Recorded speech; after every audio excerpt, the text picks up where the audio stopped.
Mheshimiwa Balozi Lazaro Samuel Nyalandu, mshauri wa Rais diplomasia.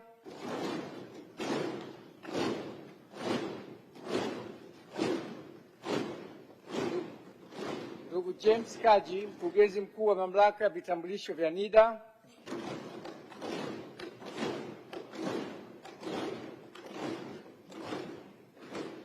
Ndugu Charles Kichere, mdhibiti na mkaguzi mkuu wa hesabu za serikali.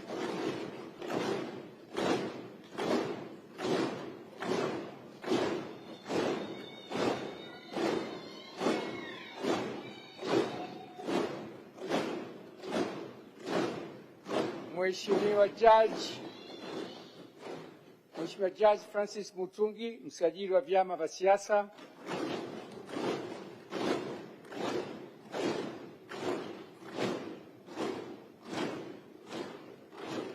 Ndugu Ramadhani Kailima, mkurugenzi wa Tume Huru ya Taifa ya Uchaguzi INEC.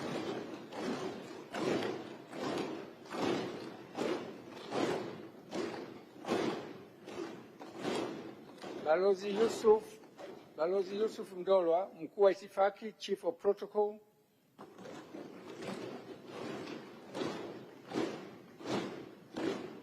Ndugu Kundi John Mkia, mke wa Mheshimiwa Naibu Spika.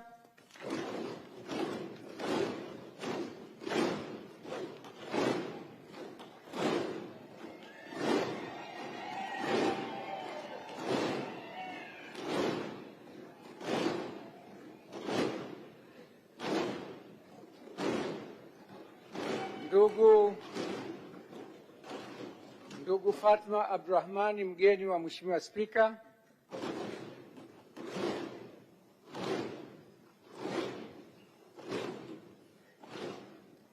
Ndugu Aziz Dosti, mgeni wa Mheshimiwa Spika.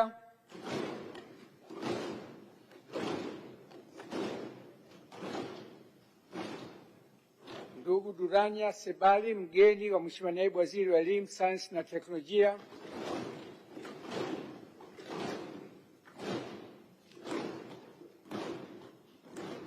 Utambulisho wa makundi. Makatibu wa Bunge wastaafu.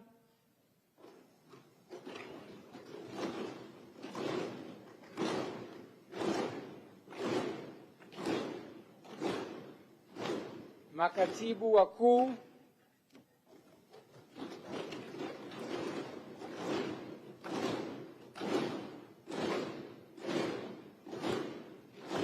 Wakurugenzi na wakurugenzi wasaidizi ofisi ya Bunge.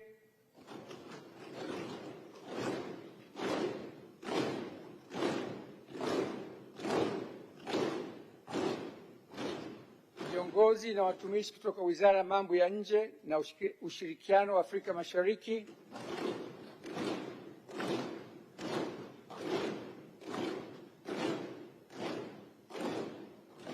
Viongozi na watumishi kutoka Wizara ya Maji.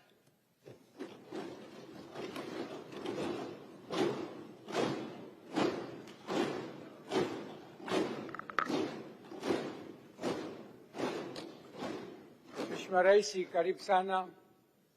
Umetupa heshima kubwa sana kuja kwenye bunge hili na kutaka kutuhutubia. Wewe ni rais wa pili wa Kenya. Mwaka 2002 alikuja Rais Arap Moi kuhutubia bunge la Tanzania, na sasa wewe kwa heshima umetukuja wewe kuja kutuhutubia sisi. Hii ni bahati na ni heshima kubwa sana. Sasa leo tuna bajeti ya maji na waziri wa maji ana wake wawili.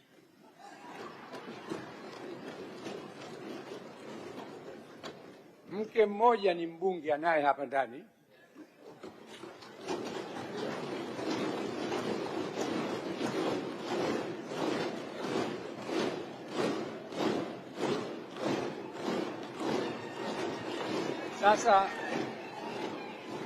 Sasa Mheshimiwa Rais, mke mwingine sio mbunge, lakini hakubali, anakuja na kaa juu pale.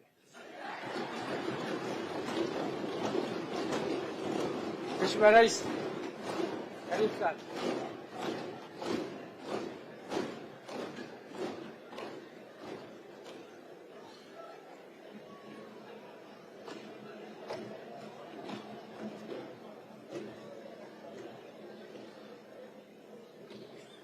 Mheshimiwa Musa Azan Zungu, Spika wa Bunge la Jumuiya ya Muungano wa Tanzania.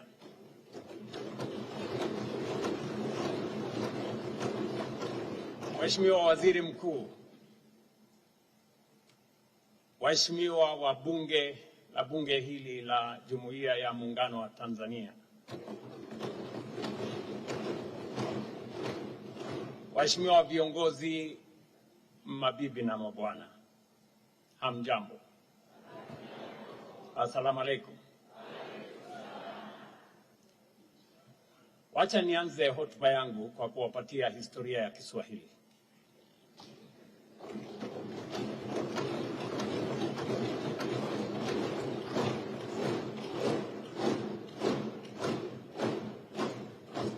Nilipata kujua ama kuelezwa kwamba Kiswahili kilizaliwa kule Zanzibar.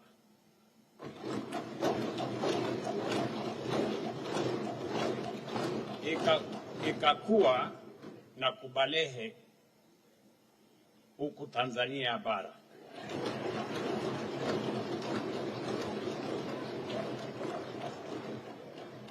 Kufika Kenya ikapata matatizo ya maradhi.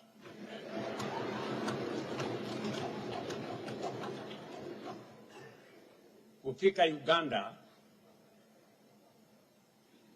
kwa sababu ya maradhi yalimzidi akafa.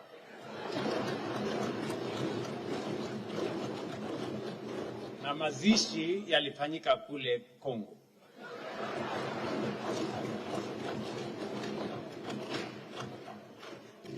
Sababu hiyo nawaomba radhi nitoe hotuba yangu kwa Kiingereza.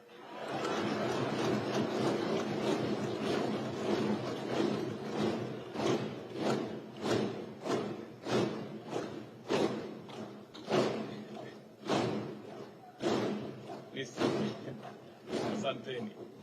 Najua nisije nikaharibu heshima ya lugha yetu ya Kiswahili. Let me begin by expressing my deepest gratitude to Her Excellency, my dear sister, Samia Suluhu Hassan,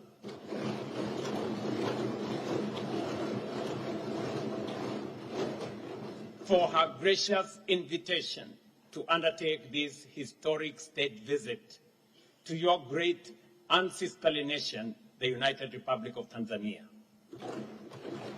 From the moment of our arrival, we have been received with exceptional warmth and hospitality. I am equally honored to thank the Right Honorable Speaker, Musa Azan Zungu, and the distinguished members of this august House for the rare privilege of addressing this Parliament. I recall with great fondness Her Excellency's visit to Kenya in 2021, and I am honored today to reciprocate following her re-election as among the first heads of state to visit under her new term. Today, I stand here in reciprocity, not because we as Kenyans are your neighbors, not just your friends, nor even your partners. We are your brothers and sisters. I bring with me the warm greetings of the people and the government of the Republic of Kenya, as well as the goodwill of your fellow parliamentarians in our National Assembly and Senate. And in my company is both the Leader of Majority in Parliament, in the National Assembly, the Leader of Majority in the Senate, and the Minority Leader also in Senate, accompanying me. Mr. Speaker, honorable members, the conversation we are having today is significant and consequential, not only for our two countries, but for our region and our continent. At its core, it is about one central task: growing mutual trust to build shared strength.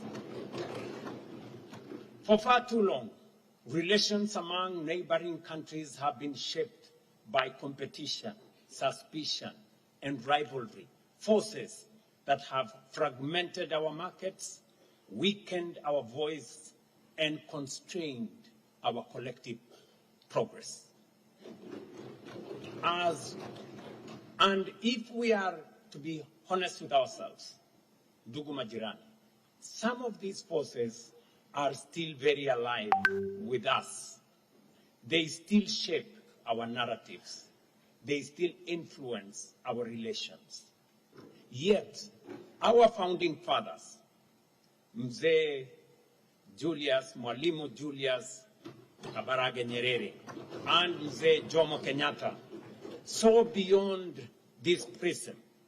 They understood that Africa's future would not be secured in isolation, but in unity, and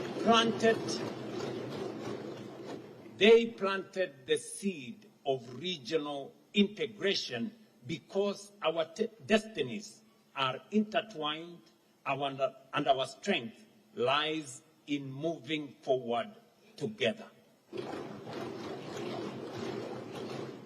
For decades, Tanzania and Kenya have walked side by side, a partnership forged in struggle and anchored in shared purpose.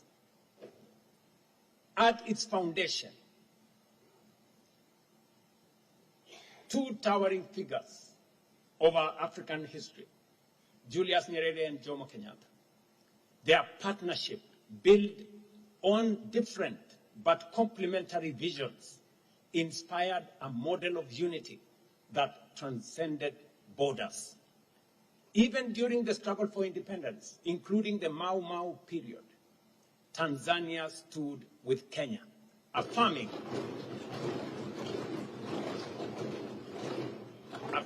a shared belief in freedom, dignity, and self-determination. That spirit gave birth to East African Community in 1967. Though disrupted in 1997, it was rebuilt through dialogue and statesmanship, leading to its re-establishment in 1999.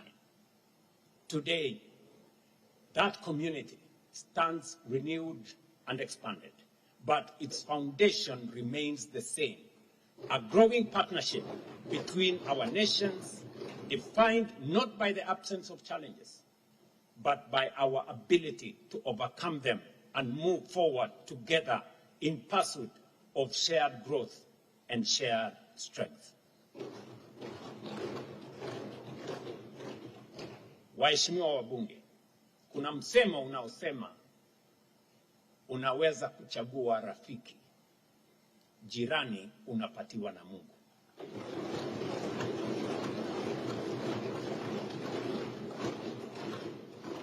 It is this enduring foundation of shared history, shared sacrifice, and shared purpose that finds expression in the ties that bind Tanzania and Kenya today.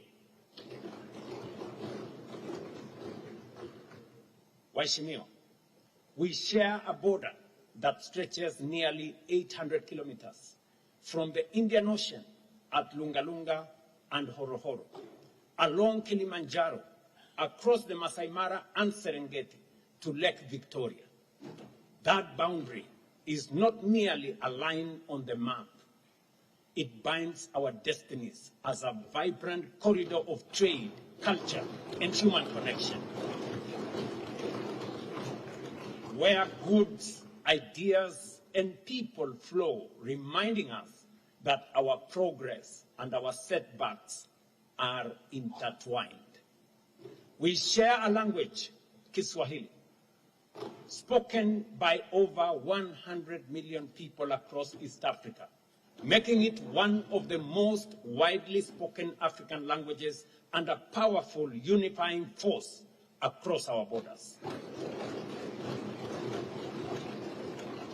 We share communities such as the Maasai and the Kuria, whose lives straddle our boundaries, families that intermarry, traders who cross daily, and entrepreneurs whose success depends on seamless movement of goods and services. And in my delegation, I have two governors from Narok and from Kajiado who have family across the border in Tanzania.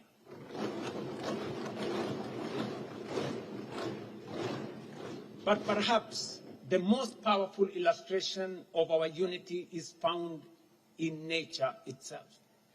Each year, during the Great Wildebeest Migration, millions of animals move freely between the Serengeti and Masai Mara, guided not by borders, but by survival. They do not stop at borders. They simply cross and return. What nature has made seamless, policy must not make it difficult. Honorable members, it is not lost on me that we are engaged in this important conversation nearly 4 decades after the collapse of the East African community in 1997. We must reflect honestly on lessons we cannot afford to repeat. The collapse of the community in 1997 was not, at its core, a clash of ideologies. Whether capitalism in Kenya or ujamaa in Tanzania, each system sought to advance the welfare of the people. But governance, national or regional, is ultimately judged by its ability to deliver opportunity, equity, and prosperity. Where it does not, mistrust and division emerge. Our failure was not in building a shared economic vision that worked for all, and in retreating into narrow national interests instead of treating our shared resources, infrastructure, and markets as joint strategic assets for collective benefit by all our people. That was not their failure alone. It becomes our failure today if we repeat it. And so we must ask ourselves honestly, are we moving forward together, or are we risking becoming victims of the same limiting forces? Are we already repeating mistakes of the past? Mr. Speaker, honorable members, the time has come for our generation to move beyond incremental progress towards decisive integration. Because our biggest barrier is not infrastructure or policy. It is the quiet mistrust that pervades our relations. That suspicion has cost us time, opportunity, and prosperity, and we can no longer afford it.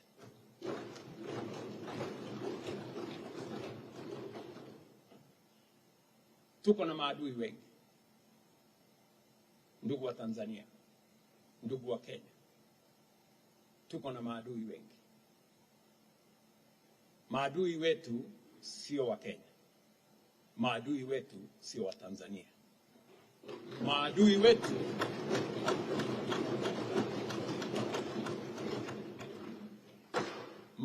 wetu ni ukosefu wa kazi na umaskini. Wacha nirudie. Ndugu wa Tanzania, wa Kenya wenzangu, maadui wetu sio wa Tanzania ama wa Kenya. Maadui wetu ni kukosa ajira, umaskini na kukosa maendeleo. Kenya and Tanzania are deeply interdependent. Our bilateral trade reached approximately $860 million in 2025, and we are on course to hitting $1 billion this year, a reflection of growing opportunity. But this is only a fraction of what is possible. Investment cooperation stands as a central pillar of our bilateral relations. Kenyan enterprises have invested more than $1.7 billion in Tanzania, creating jobs, advancing skills transfer, and strengthening local capacity across key sectors, including manufacturing, energy, logistics, financial services, and agriculture. Makampuni za Kenya hapa Tanzania zimeegeza bilioni 1.7 ya Kimarekani humu Tanzania.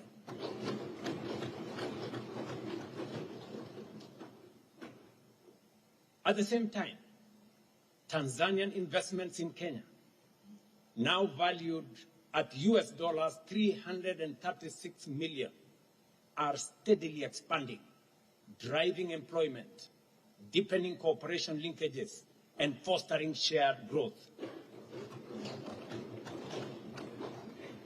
Makampuni za kutoka humu Tanzania wanaegeza kwetu Kenya. Kampuni ya Taifa Gas kwa mfano imeegeza kule Kenya. Kampuni ya Amsons wameegeza kule Kenya. Makampuni ya Lake Gas imeegeza kule Kenya. And these are companies that have invested in just the last 3 years. Miaka mitatu peke yake iliyopita.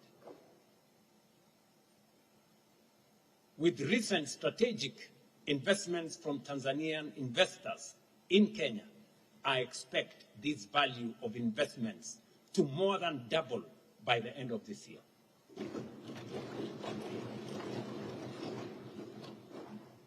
Na unajua wakati Rostam Aziz alinitembelea na akaniuliza kwamba angependa kujenga Taifa Gas, one of the largest tank farms in Africa, in Mombasa. And he had problems. Watu walikuwa wanamzungusha. Nikawaambia Wakenya wenzetu ya kwamba mwegezaji kutoka Tanzania ni mwenzetu.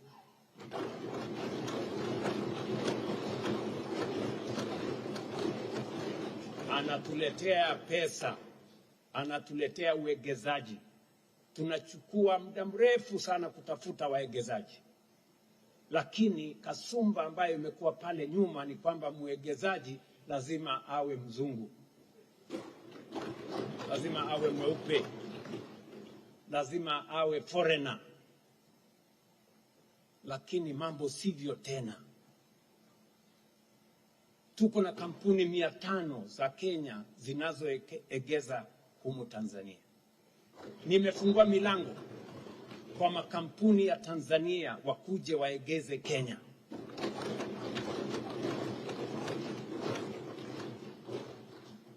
Joint ventures and SME partnerships, particularly in agro-processing, continue to flourish, underpinned by predictable policies, ongoing regulatory harmonization, and strong investor confidence. These capital flows reflect the growing role of the private sector as the true engine of regional integration.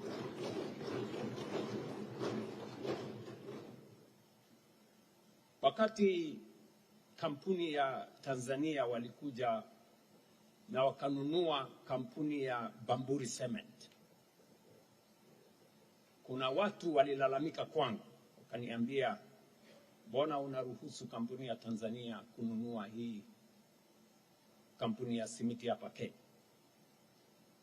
Wale waliniuliza, niliwajibu nikawauliza pia.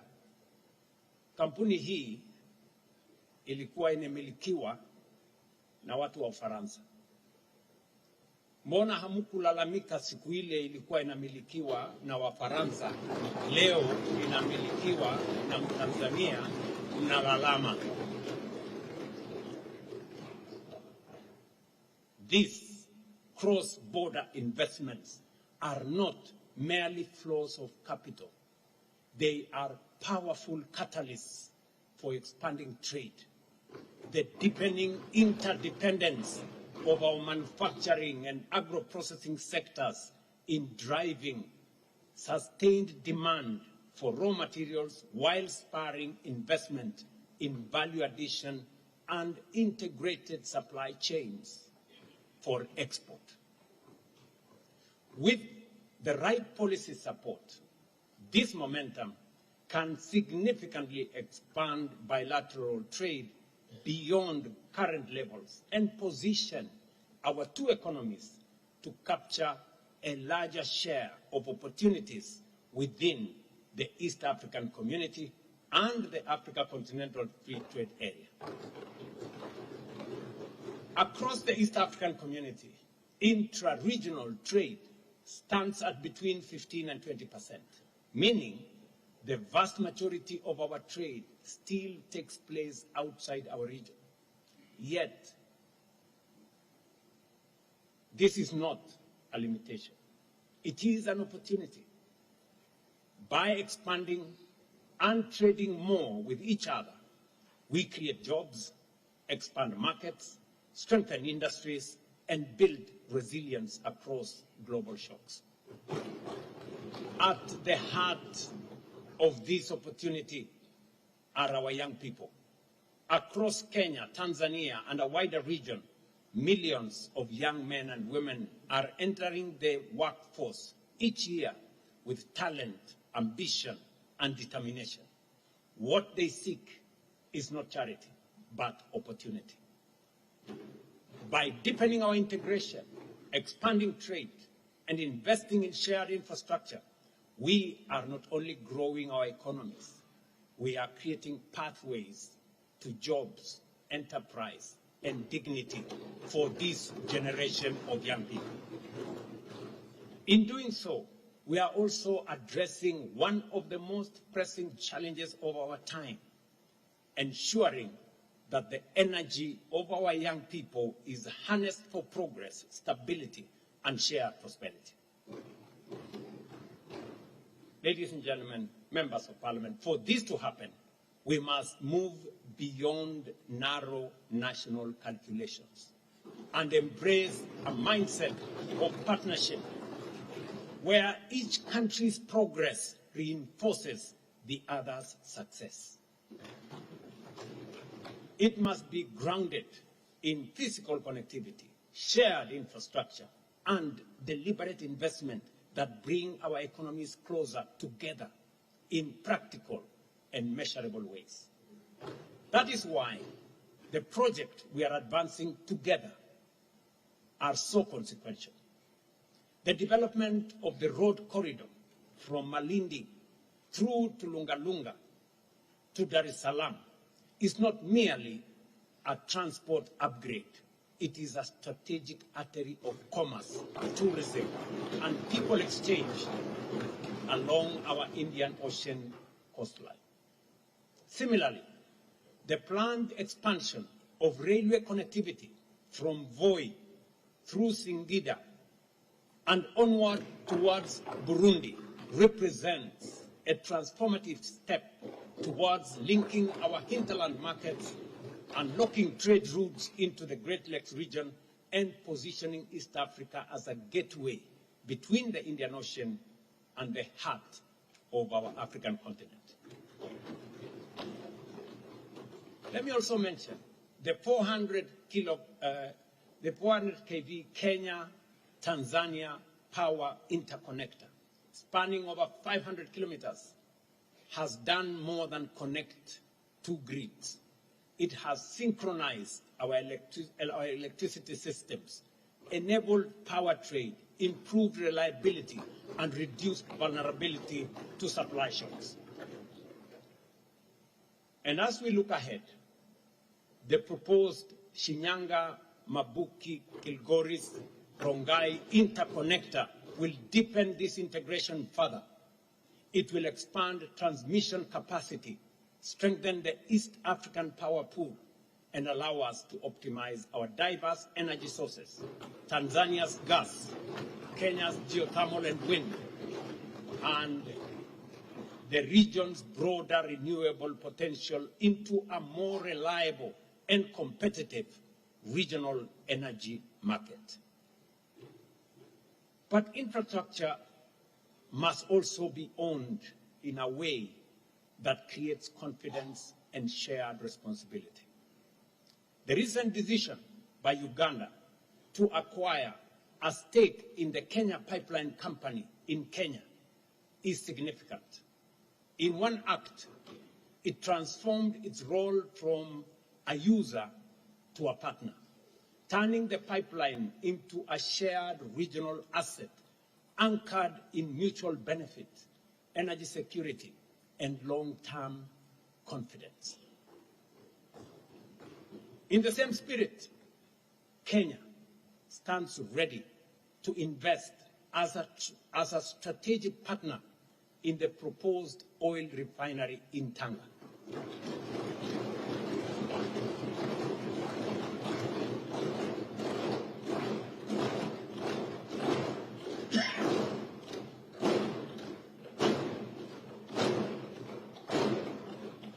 Asante. While I would have naturally, I would have preferred such a facility to be built in Mombasa, I fully recognize that Tanga is just less than 200 kilometers away, and in fact is part of the same economic space. Listen, wacha niwaeleze kidogo. Sisi ni partners wa East African Community. Na mawazo yangu ilikuwa ni kwamba we must use ile rasilimali tuko nayo hapa katika bara letu la East Africa. Lazima tusitumie kwa industrialization, ituzalishie nafasi za ajira, isuzalishie mali ama iongeze dhamana kwa yale mambo tulio nayo na itutafutie utajiri.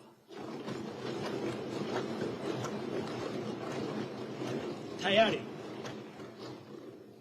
nchi yetu jirani ya Uganda wamekwisha jenga pipeline, crude pipeline kutoka Hoima kule Uganda ikielekea Tanga.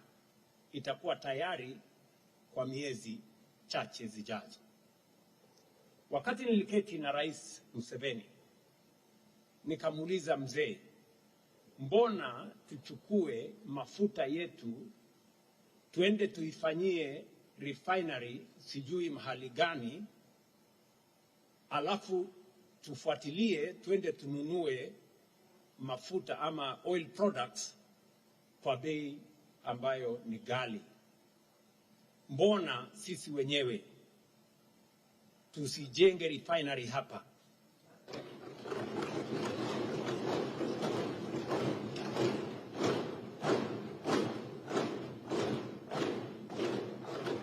Na Rais Museveni akanieleza kama nyinyi mko tayari, kwa sababu kama Uganda peke yetu ile refinery kuijenga itakuwa gharama ya juu na hatuna uwezo wa kujenga peke yetu. Kama Kenya na Tanzania wako tayari, tuungane, tunaweza kujenga ile refinery hapa kwetu.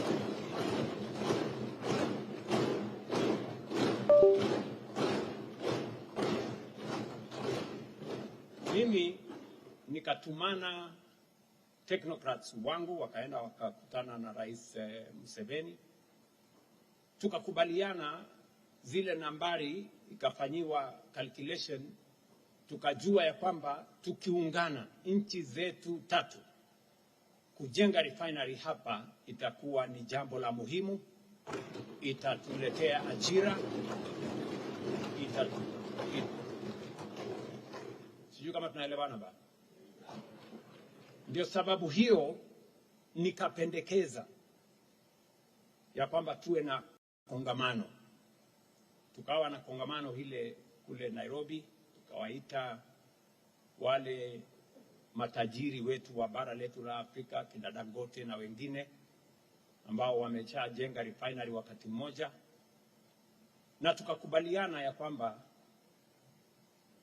nafasi tulio nayo is not to continue exporting raw materials from our continent and importing finished goods from elsewhere.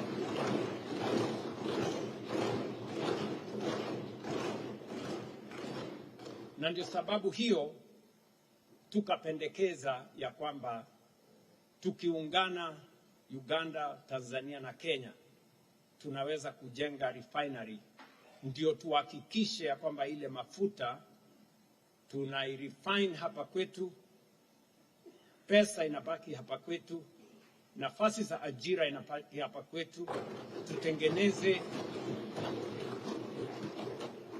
tutengeneze bidhaa zingine ya fertilizer ama mbolea hapa kwetu, plastic industry iwe hapa kwetu, petrochemical industry iwe hapa kwetu, badala ya kuzitafuta kutoka nchi zingine, badala ya sisi kwenda kung'ang'ana kule sijui Strait of Hormuz kulete mafuta kutoka sijui wapi.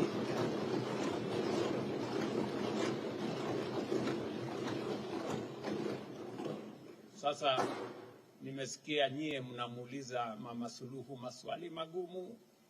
Mbona yule bwana ameenda kutangaza refinery ya Tanga na kule, na sisi wenyewe hatujatangaza? Sasa nauliza nyinyi, ile refinery bwana is a big investment. Sikizeni, hiyo investment is in billions of dollars. Kama mimi ningekuwa na nafasi ningeipeleka kule Kenya, lakini kwa sababu ya kuamini ujirani na bara letu la Afrika na jumuiya ya East Africa, sisi ni wamoja, nikasema ikijengwa Tanga ni kama vile imejengwa Kenya.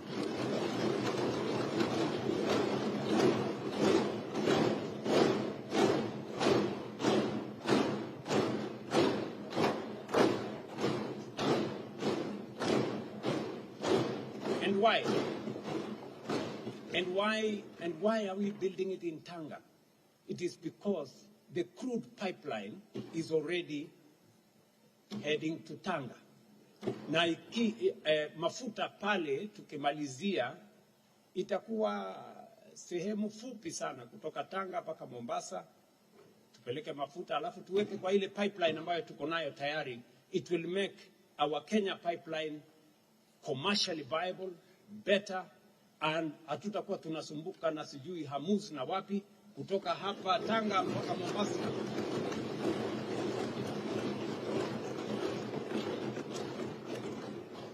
Sikizeni bana, kawaida kupata mwegezaji ambaye analeta mabilioni lazima uwapigie magoti, uwaambie maneno mazuri, wapatie sijui incentives, sijui wapatie nini. Mimi nawasaidia kuleta investment Tanga.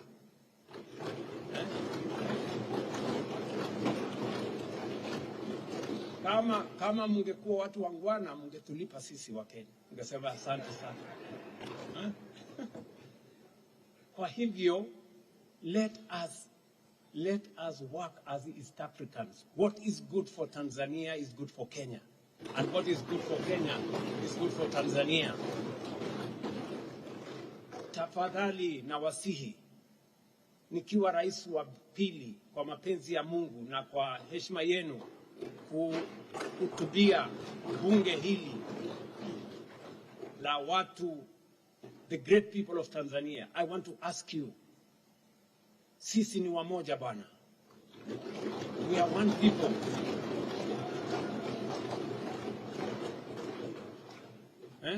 Tusikubali kasumba ya samani.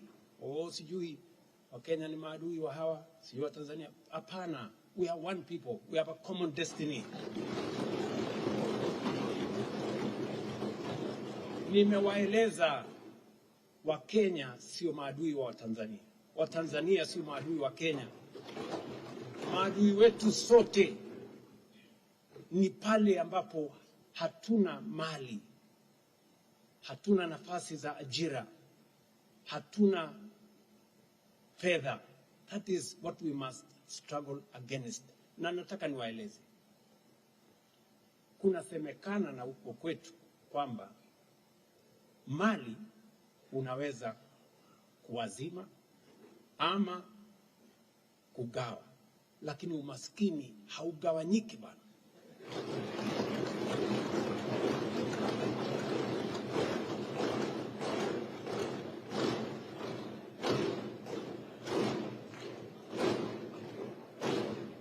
Yeah, let me put it in English. This said, you can share wealth, but you cannot share poverty. What matters is not whether the asset is in one side of the border or the other. What matters is whether it strengthens our shared prosperity. That is the model we must pursue. That is the model we must pursue. Shared corridors, shared energy systems, shared ownership, shared responsibility, and shared benefit. But infrastructure alone is not enough. Integration must also be supported by strong, credible, and effective institutions. That is why the decision taken at the 25th Ordinary Summit of the East African Community in Arusha were both timely and necessary. I have been to many meetings of EAC, but the one we had last was the most consequential in my estimation. First, we appointed Ambassador Stephen Patrick Mbundi, a Tanzanian national, as Secretary General. As he assumed office on 25th April 2026, Kenya reaffirms its full support for Mr. Mbundi. Second, we adopted a new financing model, 50% equal contribution and 50% assessed contribution, effective 1st July 2026. We also agreed to waive 50% of outstanding arrears on condition the balance is cleared within 2 years. Third, we agreed that quorum for all EAC organs shall be 2/3 of partner states, streamlining decision-making and making our union more effective. Fourth, all partner states must eliminate non-tariff barriers by 30th June 2026 without exception. And that is why my sister, President Samia Suluhu Hassan, and I yesterday instructed our officials, some of them in this room, that all the outstanding non-tariff barriers between Kenya and Tanzania, and there are about 20-something, we've told them by the end of this month, they must meet and clear all non-tariff barriers. We want to streamline.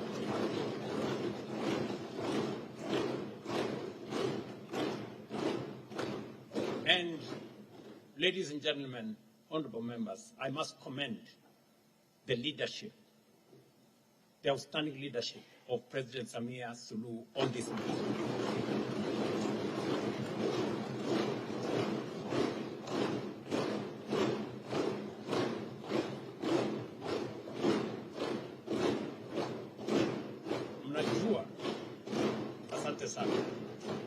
Najua pale 2024 biashara yetu ilikuwa imefika $950 million. Lakini mwaka wa 2025 ilirudi nyuma to 860. We lost almost $100 million of business between Tanzania and Kenya. Kwa sababu tuko na watu wajeuri na kiburi mingi pale kwa boda. Wewe Tanzania unaenda wapi? Wewe Mkenya unaenda wapi? sijui watu bure sana wametuharibia biashara. Mr. Speaker, I don't want to run into the trouble of using unparliamentary language. Lakini hawa watu ambao wanaharibu biashara yetu pale, weka hii. Tumeambia mawaziri wetu wafanye kutano, tuondoe biashara, itusaidie kuunganisha watu wetu, kuhakikisha ya kwamba biashara inaendelea mbele, tuzalishe mali, tuzalishe ajira, tuondoe umaskini.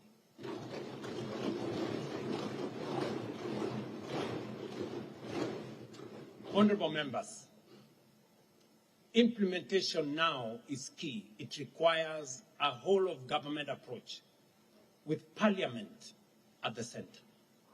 Kenya has already moved, and a multi-agency technical team is in place to prepare the necessary legal and financial instruments. These decisions will unlock the full potential of the East African community as a pillar of the Africa Continental Free Trade Area. This is the agenda before us, and we must pursue it firmly, fully, and without hesitation. These are not minor administrative adjustments. They are structural reforms designed to ensure that East African community is not only aspirational, but functional and capable of delivering tangible outcomes for the East African people. Because without strong institutions, even the most ambitious integration agenda will struggle to succeed. Mr. Speaker, honorable members, the true test of integration lies in trade. The East African community must function as a dynamic economic bloc, one that expands opportunity, strengthens competitiveness, and delivers prosperity. Today, intra-East African trade remains below its potential, yet the opportunity is immense. Even modest increases would unlock billions in commerce, create jobs, and expand industries, empowering small businesses and retain more value within our economies. The latest quarterly statistic bulletin from the East African Community Secretariat underscores both our progress and our unfinished tasks. Total East African trade grew from $124.9 billion in 2024 to $157.6 billion in 2025, an increase of 25%. Within that, intra-East African trade rose by 28%, from $15.1 billion to $19.3 billion. Yet, despite this growth, it still accounts for a fraction of our total trade. Clear evidence that while momentum is building, the full potential of our regional markets remain largely untapped. That gives us a better footing in the region and as part of a broader continental framework, including COMESA and, most importantly and significantly, the Africa Continental Free Trade Area. The ACFTA, as it's called, is a historic opportunity to create a single market of over 1.5 billion people, with the potential to increase intra-African trade by more than 80%, lift millions out of poverty, and expand opportunity for millions of young Africans whose talent and ambition must find expression in constraint but in growth, not in constraint but in growth, enterprise, and shared prosperity. The East African community must position itself as a strong pillar within this continental architecture, leveraging our integration to expand trade across Africa and beyond. We have seen this model succeed elsewhere. The European Union, for example, has demonstrated how regional integration can create scale, enhance competitiveness, and strengthen global influence. We can and must do the same in a way that reflects our realities, our priorities, and our aspirations as East Africans. Honorable members, a continent that remains divided by hesitation and mistrust cannot act with coherence and strength. It cannot coordinate effectively, and it cannot fully realize its potential. The reform of the African Union is not optional, it is an imperative. We must build an institution that is leaner, more focused, more effective, and decisively results-oriented. One that speaks with a single coherent voice on global issues, aligns its organs with priorities of its member states, and above all, translates decisions into tangible outcomes. This is, again, not merely an administrative exercise. It is a strategic necessity. A stronger African Union is an engine of a stronger Africa, and reform is the bridge between aspiration and achievement. Without it, the promise of Agenda 2063 risks remaining unfulfilled. Central to this renewal is financial independence. For far too long, a significant share of the Union's program has depended on external financing, undermining ownership, constraining strategic autonomy, and limiting our capacity to act with speed and certainty. Africa must fund its own priorities, set its own agenda, and engage the world from a position of confidence and self-determination. Unity and ownership are not abstract ideals. They are the foundations of our collective strength. At the same time, the call for reform must extend beyond our continent to every architecture of global governance. Reform is no longer a matter of preference. It is a matter of justice. A system that marginalizes Africa cannot claim legitimacy. Let me repeat that. I have said, and I want to say this with clarity, a system that marginalizes Africa cannot claim legitimacy. And a global order that excludes a continent of 1.5 billion people is inherently incomplete. Nowhere is this more evident than in the United Nations Security Council. A council that excludes Africa cannot effectively secure Africa. And without Africa, there can no longer be global security. Representation, therefore, is not symbolic. It is essential to building a stable and credible international system. Equally urgent is the reform of the international financial architecture. Today's system reflects a different era and does not adequately respond to Africa's realities. The cost of capital remains disproportionately high. Access to long-term financing is constrained, and the pathway to development is unnecessarily burdened. If the cost of capital remains punitive, then the promise of development becomes performative, that you have to do something to get it. Reform must restore fairness to finance, expanding access to affordable capital for infrastructure, industrialization, and climate resilience, while ensuring that global institutions evolve to support rather than to hinder Africa's ambition. This, honorable members, is not an African grievance. It is a global contradiction. A system that sidelines Africa ultimately undermines the stability and prosperity of the world itself. That is why we will carry this message to every forum, to every summit, and to every table until reform is no longer debated but delivered. Honorable members, unity remains our greatest leverage. When Africa speaks with one voice, reform ceases to be a request and becomes an inevitability. Continental instruments such as the Africa Continental Free Trade Area are already demonstrating what is possible when we act together. We must now match that ambition with institutions and financial systems that enable progress rather than obstruct it. From strengthening regional and continental institutions to reshaping global finance and governance, the path forward is clear. We cannot build prosperity in isolation.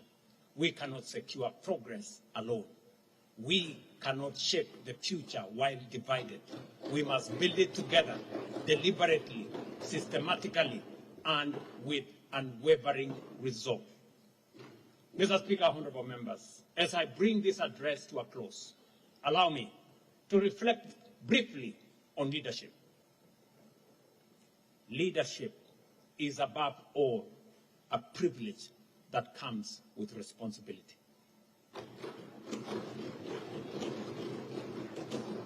Honorable members, it demands that we honor our word, fulfill our promises, and deliver on the trust that our people have placed on us. The trust test of leadership is not the offices we hold, but the outcomes we deliver and the courage we show in delivering them.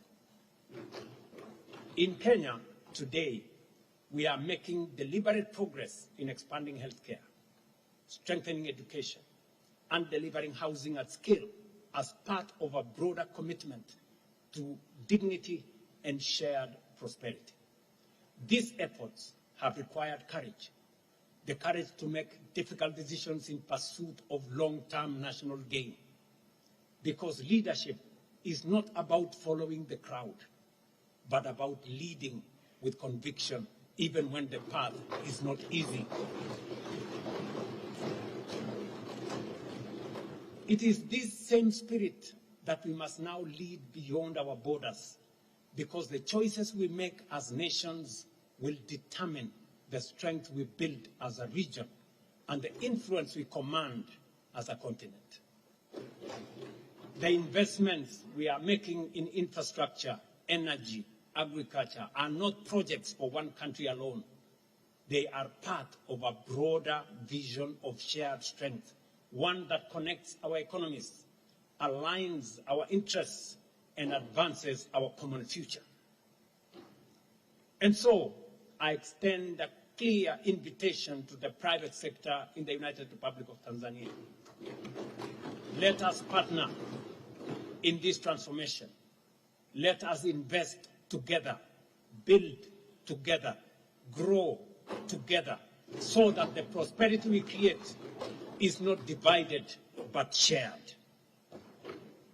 Mr. Speaker, honorable members, in the end, the question before us is not whether we are neighbors.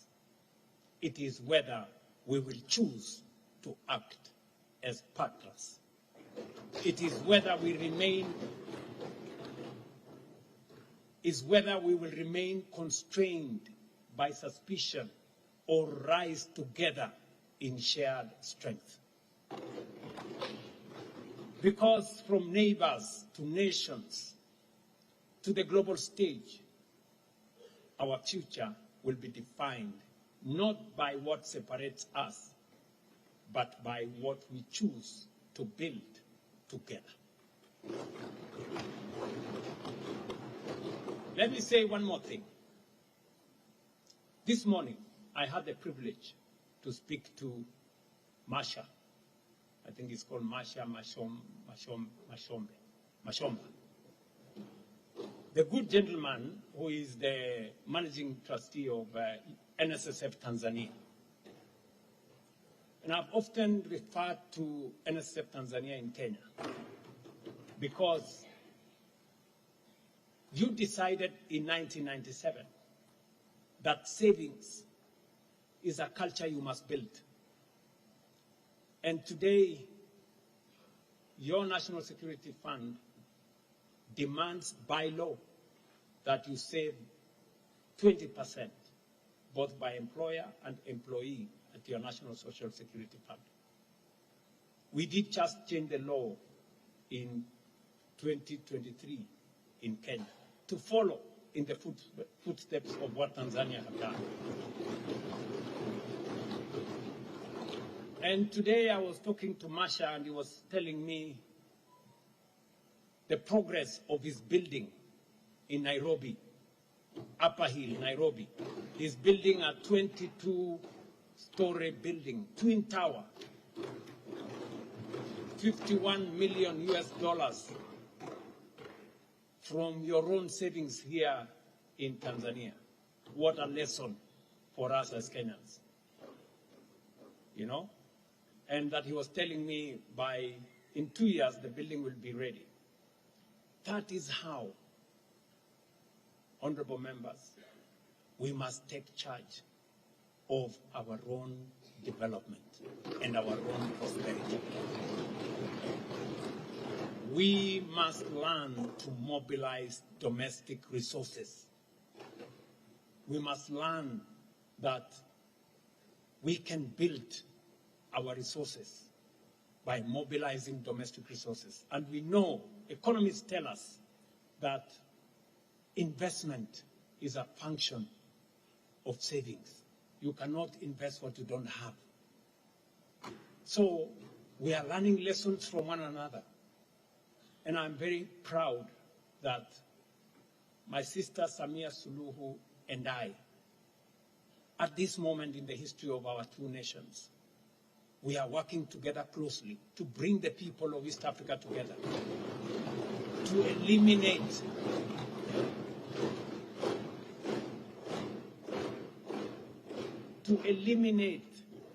what has constrained us for many years, unnecessary suspicion. Our future is tied together. Our destiny is one. The success of Tanzania is dependent on the progress of Kenya, and the progress of Kenya is dependent on the success of Tanzania. We are one people. Once again, I thank Her Excellency Samia Suluhu Hassan for inviting me.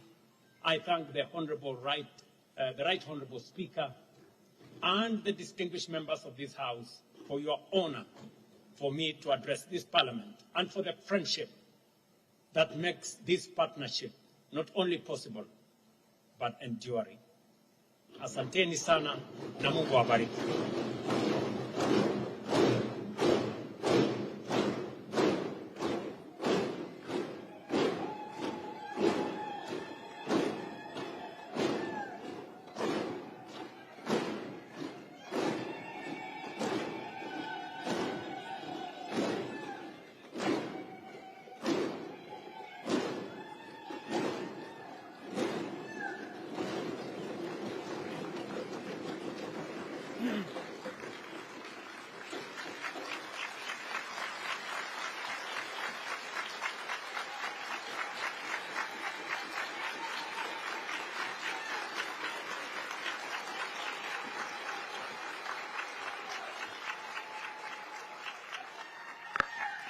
Mheshimiwa Rais wa Kenya,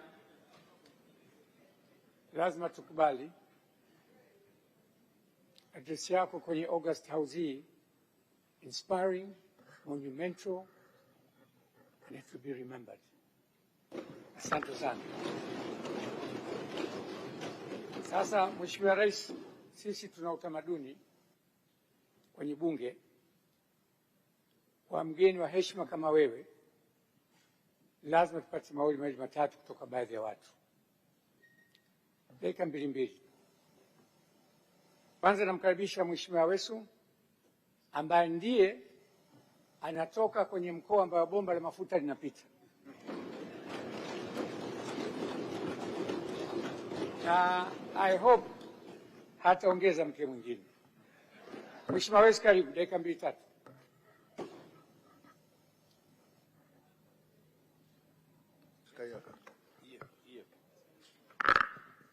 Jiandae Mheshimiwa Kingu, jiandae Mama Kilango, jiandae Profesa Kabuti. Mheshimiwa Spika, moyo usiokuwa na shukrani ukausha yalo mema yote.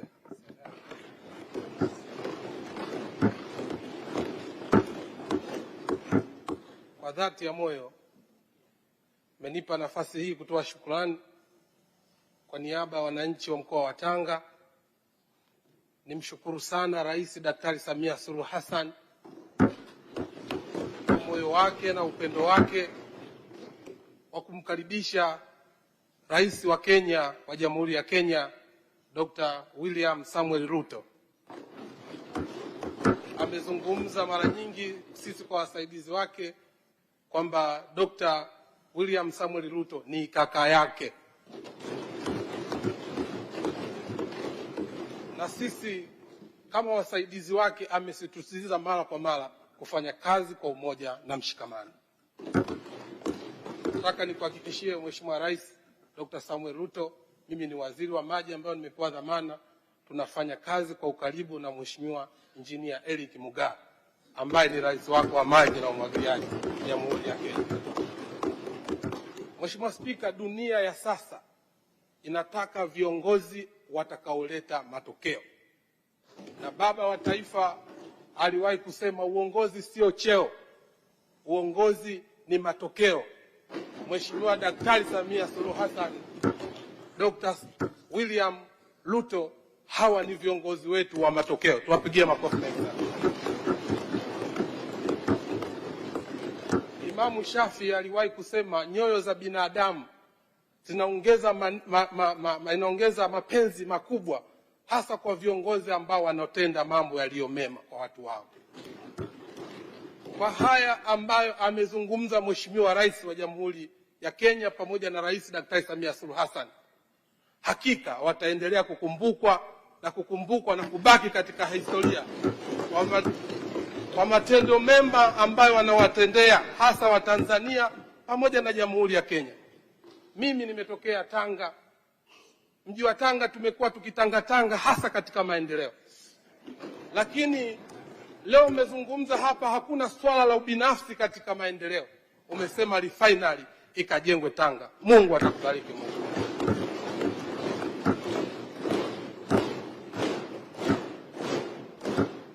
Nataka nikuhakikishie tukiwa kama viongozi wa mkoa wa Tanga tumeupokea mradi huu wa kimkakati kwa umoja na mshikamano, na wala hatutotangatanga.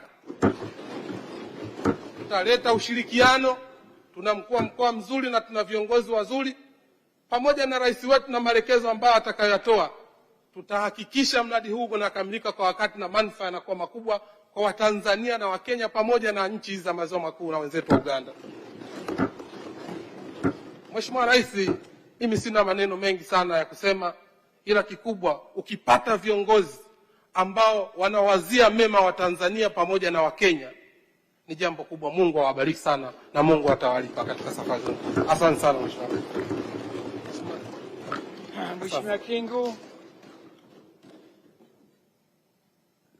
Mheshimiwa Spika, kwa unyenyekevu mkubwa wa moyo wangu ninaomba nitumie nafasi hii kwanza kabisa kukushukuru wewe kwa kunipa heshima ya kutoa neno la shukrani kwa kaka yetu kipenzi Rais Ruto kutoka Kenya, kipenzi cha wabunge wengi wa Tanzania na kipenzi cha Watanzania wengi.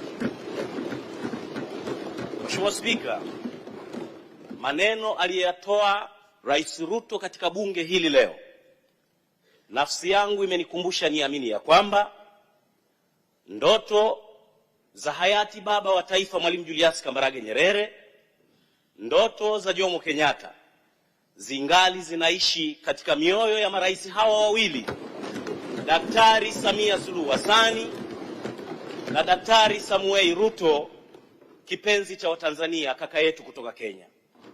Mheshimiwa Spika, kwa hotuba aliyoitoa Mheshimiwa Ruto, ninashawishika kabisa kuamini mapenzi aliyonayo rais wetu kwa Wakenya, mapenzi aliyonayo Rais Dr. Samia kwa kaka yake Ruto yamenithibitishia beyond reasonable doubt kwamba wananchi wa Kenya hawakufanya makosa kumchagua Rais Ruto kuwa kiongozi wao.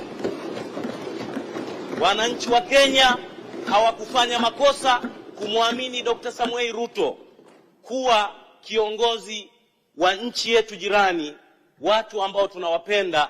Na ninataka nikuhakikishie Mheshimiwa Ruto, utakaporudi Kenya, fikisha salamu za wabunge wa Tanzania, waambie bunge la Tanzania linawachukulia Wakenya kama kaka na dada zao. Fikisha salamu kwa Wakenya, waambie Rais Daktari Samia na spika wa bunge la Tanzania anawachukulia Wakenya kama ndugu zao wa damu. Borders haziwezi kututenganisha, na nataka nikuhakikishie sisi tutaendelea kukuombea. Na ninataka nikuachie neno la Bwana, kwa sababu ninajua nawe ni mpako mafuta wa Bwana, ninajua huduma zako katika kazi ya Bwana. Ninataka nikuachie neno la Bwana, Rais Ruto. Neno la Mungu linasema katika Zaburi ya 121 mstari wa 7 mpaka wa 8. Na mimi kwa sababu pia ni mpako mafuta, ninakuachia upako Rais Ruto utakaporudi Kenya. Neno la Mungu linasema, Bwana atakulinda na mabaya yote. Bwana atakulinda nafsi yako. Bwana atakulinda utokapo na uingiapo, tangu sasa na hata milele. Rais Ruto, Bwana amekupa kibali. Usiogope, sisi wa Tanzania tunajivunia kazi za Daktari Samia Suluhu Hassan. Sisi wa Tanzania tunathamini kazi na mageuzi makubwa rais wetu aliyefanya katika nchi hii. Na kwa sababu wewe umechagua kumwamini rais wetu kama dada yako, sisi wabunge wa Tanzania, ni nani tusikuombee wewe ushinde uchaguzi wako mwakani. Bwana akubariki, neema ya Mungu ikufunike, malaika wa Bwana wakuatamie. Nenda shujaa Ruto, tutakukumbuka wa Tanzania. Sisi ni damu yako, sisi ni mifupa yako. Bwana akubariki na kutengemaza katika jina la Bwana. Asante Rais Ruto.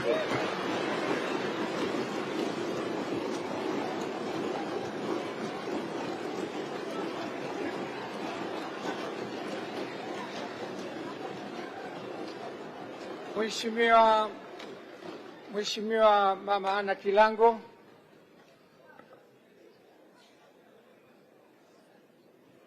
Mheshimiwa Rais William Ruto, Rais wa Kenya. Mimi ni dada yako mkubwa, niruhusu niite jina lako kidogo, William. Mheshimiwa Rais, Mheshimiwa Spika, ukimwangalia Rais Ruto moja kwa moja, ana roho nzuri. Ana upendo. Mheshimiwa Spika, mimi nimesikiliza hotuba yake vizuri tangu mwanzo. Waheshimiwa wabunge, alichotaka kutuambia Rais Ruto, amekuja kwa upendo kwetu.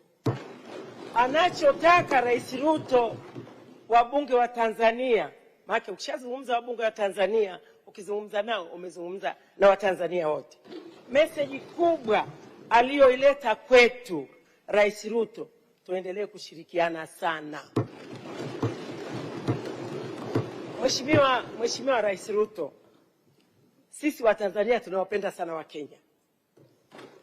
Na nikwambie ukweli, mimi nasafiri kupitia Kenya mara kwa mara.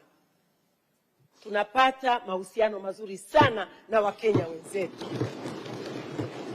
Hatuna malalamiko na Wakenya wenzetu. Iwapo tunataka kweli tupate maendeleo Kenya na Tanzania, ni lazima tushirikiane kama nyie mnavyoshirikiana. Rais Ruto na Rais Samia Suluhu Hassan, nyie wawili mnavyopendana, na sisi na Wakenya tutaendelea kupendana hivyo hivyo.